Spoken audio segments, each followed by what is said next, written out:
I'm sorry guys, I'm just really like, I thought I was ready for this video, but I have to like pull myself together and make this video happen. A lot has happened this year, and I'm still trying to process everything. I'm not gonna lie, it was a very traumatic year. It was depressing. I felt anxious most of the time. It's just so many things happen all at once, at least for me. I'm going to speak on my personal experience. But before I get into that, I just want to thank everybody who has been there for me since this year started, and not to mention if you've been there for me my entire life or for many years. I appreciate all the love, all the support, all the help that I got, mainly this year. Because what I'm about to explain to you guys and tell you, I mean, I know that there are other people out there that are going through a lot worse, and I am no way trying to minimize that. And if you follow me on Instagram, I think that you have an idea of everything or most of the things that I went through this year. And I felt like I had to share this with you guys because I don't know if my story can help somebody. It can, you know, help somebody realize that they're not alone. But anyways, guys, the point of this video is to explain to you guys what I went through. I'm not gonna go into deep details into everything because we'll be here forever. Don't let this year get in the way of what you want to do. That's something that I've learned recently. And you know what? This life is so short, and years go by, time goes by, and you're just like, holy crap, like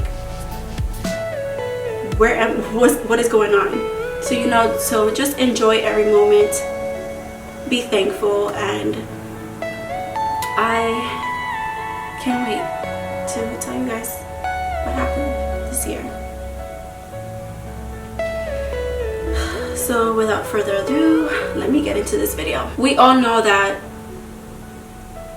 I feel like this year started off like insane. In 2019, most of us were so excited for 2020, and we had plans, we had, you know, goals in life that we wanted to achieve the following year. Because I totally remember, like it was yesterday, when 2019 was ending, everybody was so motivated, everybody was so happy for a new fresh start, and all of a sudden we all get hit by this pandemic. The unfolding coronavirus emergency. The World Health Organization has declared coronavirus a global pandemic with more than 118,000 cases across 114 countries. Tracy. Having a huge impact across the board. Chris, thank you. Now to Today Queensland reporter Jessica Millward. Jess, Woolworths is fighting back against panic shoppers.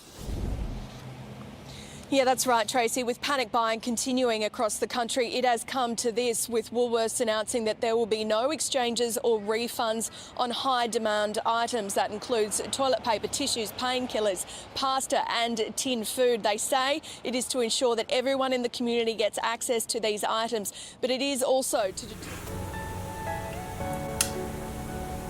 In the beginning, I didn't know what this was, and I was still confused. I saw it in the news and I would be like, you know, the media is just making this a big deal, like they're trying to freak people out. And you know, a whole bunch of people had this conspiracy going on. They had their facts, they had their, I don't know what you want to call it, but people were starting to, you know, in a way like panic, because we didn't know what was going on. We didn't understand what was going on. And to this day, even, you know, professionals like scientists and doctors and everybody, they're all still trying to figure this out. So, and then on top of that, I have 2 kids, you know. My son was in school, is in school, and I come to find out that eventually they closed down the schools. So now we moved to remote learning. And that was such a big challenge for me. It still is a big challenge for me because my son is not going to school full time. He's doing blended learning. And, you know, just being quarantined, being, you know, following the guidelines of social distancing, 6 feet apart, wearing a mask. The supermarkets were going like, I felt like the world was ending. Like there was no food, there was no essentials in these stores.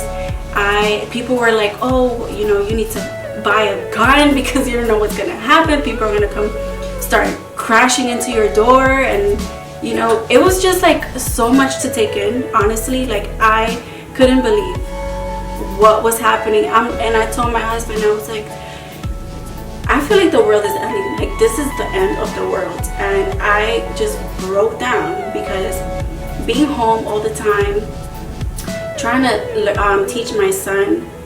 He was in kindergarten at the time. He's now in 1st grade. You know, even though the work is obviously easy because he was only in kindergarten then, but I don't have the skills that a teacher does.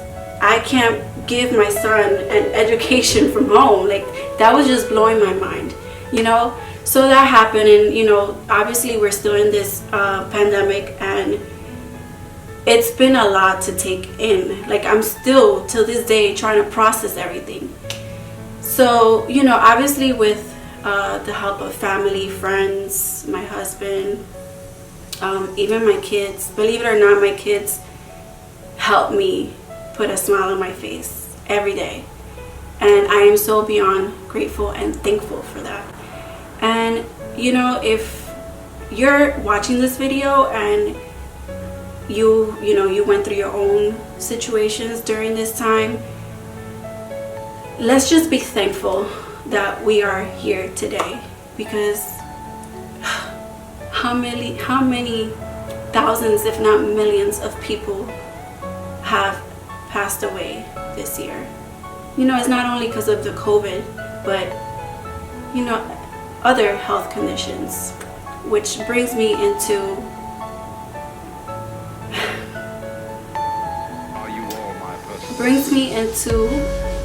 my father. He has, you know, multiple health conditions, and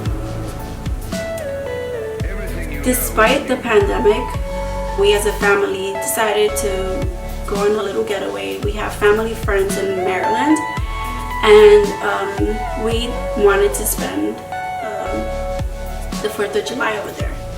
You know, growing up, we would go there all the time, and 4th of July around that time in Maryland is like, I love it. You know, it just you feel the vibes, if you know what I'm saying. Are you sure you want to go on this trip? He said he was fine. We arrived. He stayed in most of the time because he just wanted to go there to relax.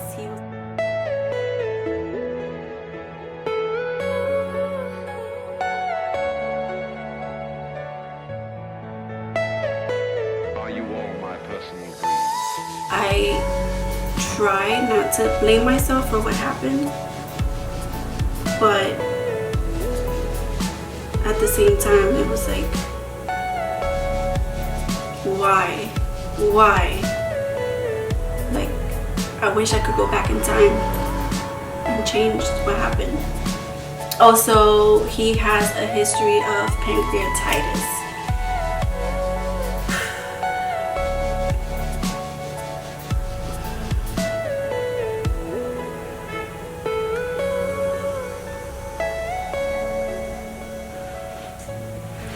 It's hard talking about this because, so let me just get to the point. 4th of July weekend, you know, we were spending time together as a family. My dad, on our way to Maryland, he was, complaining of little aches and pains in his stomach. But according to him, he was able to bear the pain. It became like manageable in a way. And prior to that, he had already spoken to his doctor. His doctor had given him some medication to help with the pain. We celebrated 4th of July pretty hardcore. We did a lot of heavy drinking. The 5th, he woke up fine, I want to say. Continue celebrating. The 6th, we were there just now as a family. The 7th, we were like, okay, we're going home now. So from New York to Maryland is a almost 4.5 hour drive, and as well as from Maryland to New York. So that morning on the 7th, my dad woke up with excruciating stomach pain. He couldn't bear the pain. And all I remember is, me getting my kids and my husband ready, like packing all of our stuff, putting everything in the car. My mom was doing the same. My dad's dog was with us as well. So everybody, my brother, like we're all trying to pack our stuff. We're all like so stressed out because we're trying to get everything. We want to make sure we don't leave anything behind. And my dad, my mom tells my dad like, oh my God, like my stomach hurts. And my mom was so stressed out and so like in her head trying to get everything together to, pack up and go. And my mom was just like, listen, I can't right now, I'm packing. And I didn't know my dad's stomach pain was this severe, because I was in my car with my husband and kids, and my dad was in his car. And long story short, 2 hours into the drive back to New York, at this time we had hit Delaware, and my mom calls me. Mind you, they're following me and my husband because we were in 2 different cars. My mom calls me and she's like, hey, we need to find the nearest hospital, the nearest exit, and find a hospital for your dad because he's saying that he cannot bear the pain in his stomach. And I was like, it's that bad? Like, I didn't know it was that bad. Like, can he wait another 2 hours to get to New York and then we just take him to a hospital there? And we asked my father, and my father was just like, no, just please find me the nearest hospital. So, I went on my phone, I found one. We exit off in Delaware and they take my dad in, but then they tell us that only one of us can go in because of the pandemic. And me and my mom were just looking at each other like, should you go, should I go? And we were just like debating back and forth, and at the end we decided it's best if I go. He gets admitted. It took us like 3 hours till they put us in a room. And meanwhile, guys, my dad was not well. My dad was not well.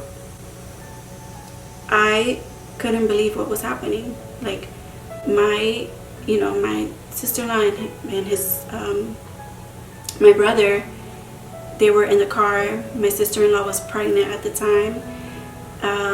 My mom was in the car with my kids. Like, they were in the parking lot, in the hospital parking lot, waiting for me to tell them what to do. Should they leave and I'll stay in Delaware with my father? Like, we didn't know what to do. Hours later, after testing and blood work and finally hooking him up to an IV and everything else,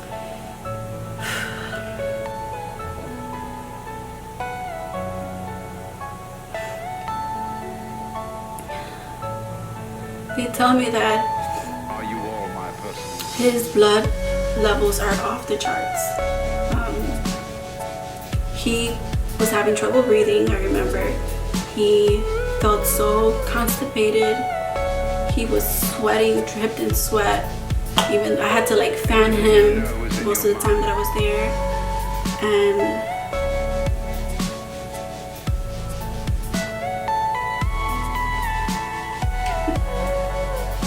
meanwhile, I was just, texting my brother and my mom, like, hey, this and this is happening.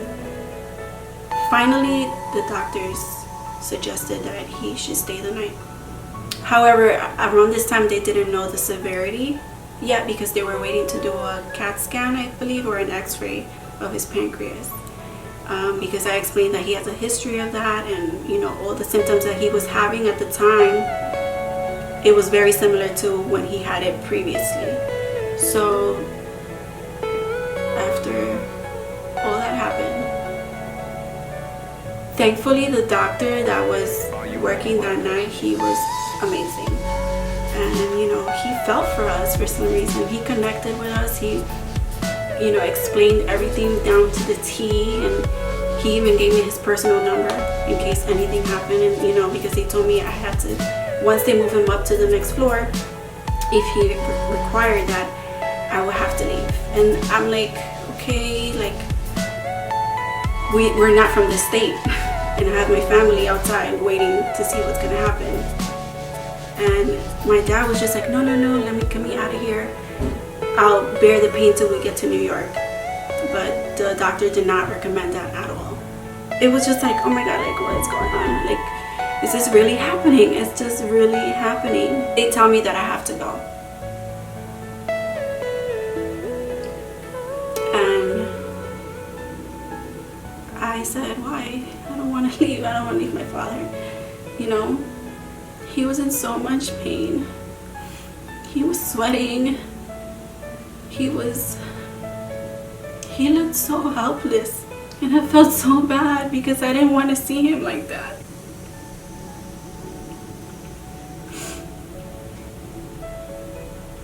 That was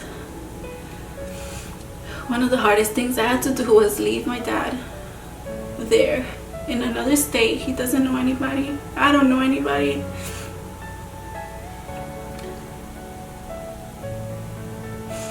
But you know, I think I felt at ease in a way because the doctor that was gonna take care of him that night told me it was gonna be okay.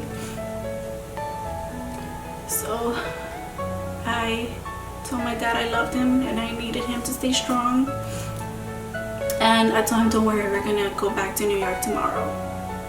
Mom and I and, you know, my kids were gonna find the nearest hotel and wait for you. And my dad was like, deal, we'll go back to New York tomorrow. To my surprise, later on that night,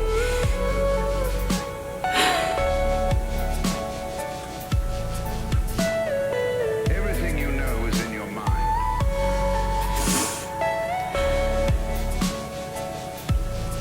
I get a call. From the doctor.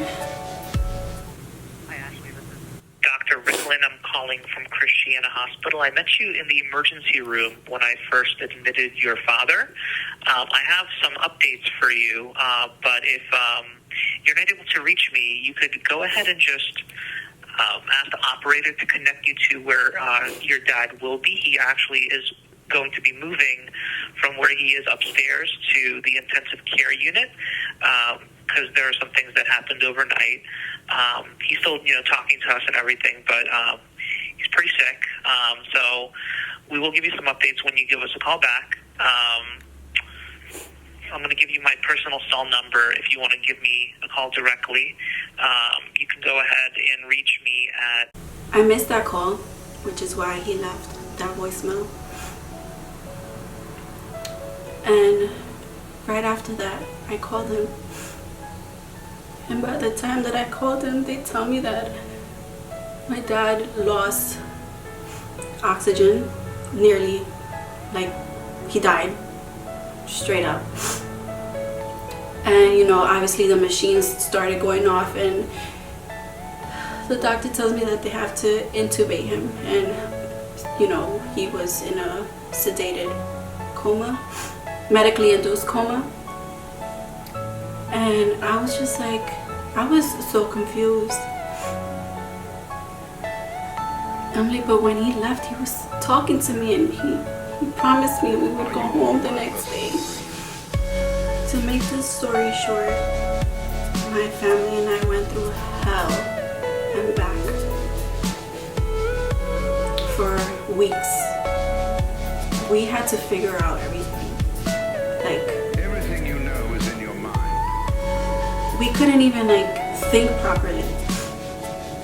My mom and I, we were just, my brother, all of us, we were so at a loss of words because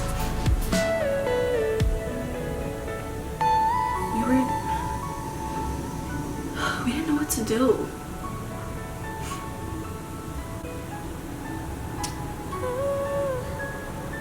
So much happened, guys, and I don't even know if I should go into detail, but my dad was in a coma for 2 weeks, and he was on his deathbed.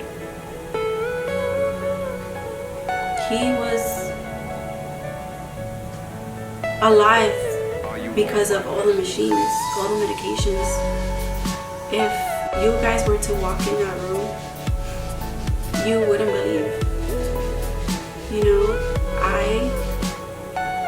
when I walked into the ICU room, which by the way, they made it really difficult for us to go up and see him because of the pandemic. And we were just like, if he's in severe condition and he's dying, the least they can do is give us the proper equipment to go up and see him. Like, we were really, really fighting for that. And the doctors told us, you know, the only reason why you guys are up here right now is because we don't think your dad's gonna make it. And we wanna give you guys, you know, your time with him. I mostly felt bad for my brother, my little brother. You know, he was on the verge of becoming a father. And I was like, my dad is not done raising my brother. My brother was just 20 at the time, right? 20, yeah. And he was about to become a new father. There's no way my dad can just leave us like this. There's no way. There's no way. Te amo mucho. Dad, we miss you so much. Estás fuerte, amor. Vas a salir de esta, mi vida. Estás saliendo poco a poco. My mom. My mom is, that lady is one of the strongest women I know. This lady held this family down. I don't know how she did it, but I admire my mother so much because she was there for us. She kept us together. She was basically the brains with God's faith, prayers, doctors, hope. They, little by little, they started tapering him off the sedation medication to start waking him up. Because he was improving, like his organs were starting to improve, and we were so happy to hear that. Meanwhile, all this is happening, guys. We had to travel back and forth a few times from Delaware to New York, from New York to Delaware, and it was exhausting. It was exhausting because I have 2 kids. You know, thankfully my in-laws were able to help by taking care of my kids while I was, you know, holding my mom's hand throughout this whole process. And, you know, we got the news that he is slowly improving, and they also warned us that when he is fully awake, he probably wouldn't recognize us. He is going to be confused for a few days. No matter how my dad woke up from that coma, we all knew that we were going to be there for him no matter what. And that's what we did. There's so much more to the story, but thankfully, guys, after rehab, after a second hospitalization, after physical therapy, follow-ups with specialists, my dad is here with us. He is alive. He is back to himself. He's able to walk. His mobility is not 100% there. I still always suggest to him that he should use a walker or a cane to help with his imbalance. because my dad could be a little stubborn sometimes, and because he, my dad was always a very independent person. He didn't like relying on anybody. He did what he had to do on his own. And for him to go from that to constantly needing assistance to do everything, changing clothes, showering, eating, like that was all when he got discharged from the second hospitalization. My mom was there. I would help my mom take him to doctor's appointments and figure out everything, his insurance and all these things. And that eventually it gets frustrating. He was frustrated because he couldn't do what he wanted to do. My dad was a very healthy person overall. He would go on his walks on the beach. He would walk his dog. He would exercise, drink water, and he would eat healthy. And this happened. Not to mention when he was hospitalized in Delaware. We were so thankful that around this time the pandemic had kind of minimized, and because they had him on a ventilator, and we all know how bad was this ventilator situation in the beginning of the pandemic. Without this ventilator, my dad wouldn't be here today. It's funny how life works, guys, and God, I am so thankful. I'm so thankful that God let us enjoy my father for a few more years, I am such a daddy's girl, and every day I'm so thankful. My relationship with my father, in my opinion, has changed in a good way. Like, I adore him, I respect him, I honor him a lot more now. And after this scare that my family and I went through, we just appreciate each other a lot more. We miss each other a lot more, because it's like you never know when will be your last time being with one of the people that you love the most. My father is my rock. I am so thankful for the way he raised me. I am thankful for him as a person, and in a whole. I just love him. I love my father. I love my mom.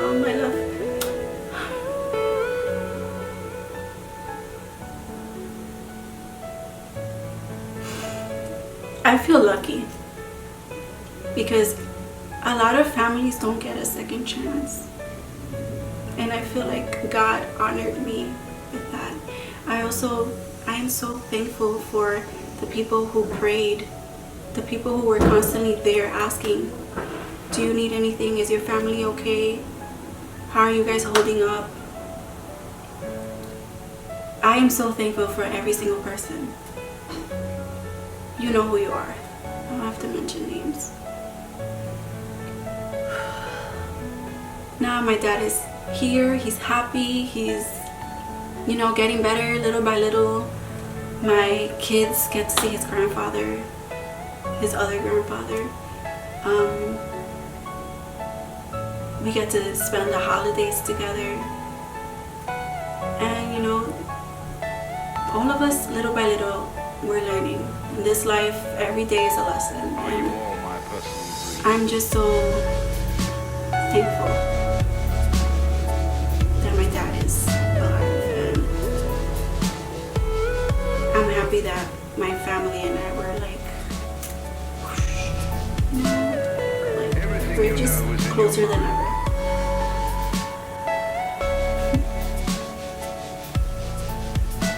We cried ourselves to sleep almost every night.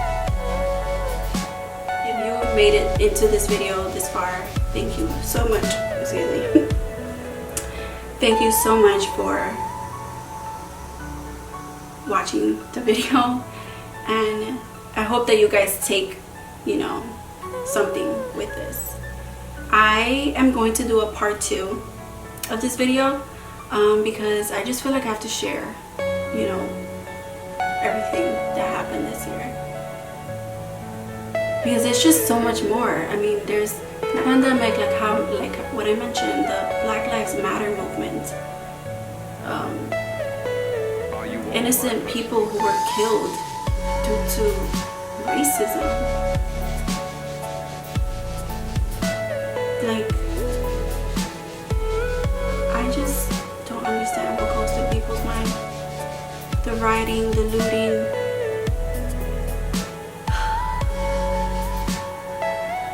This year has been crazy. And, you know, obviously with other crimes going on around the world.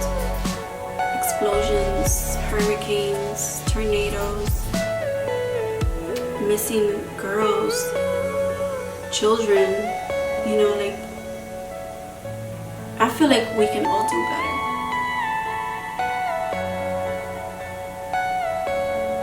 We can all do better.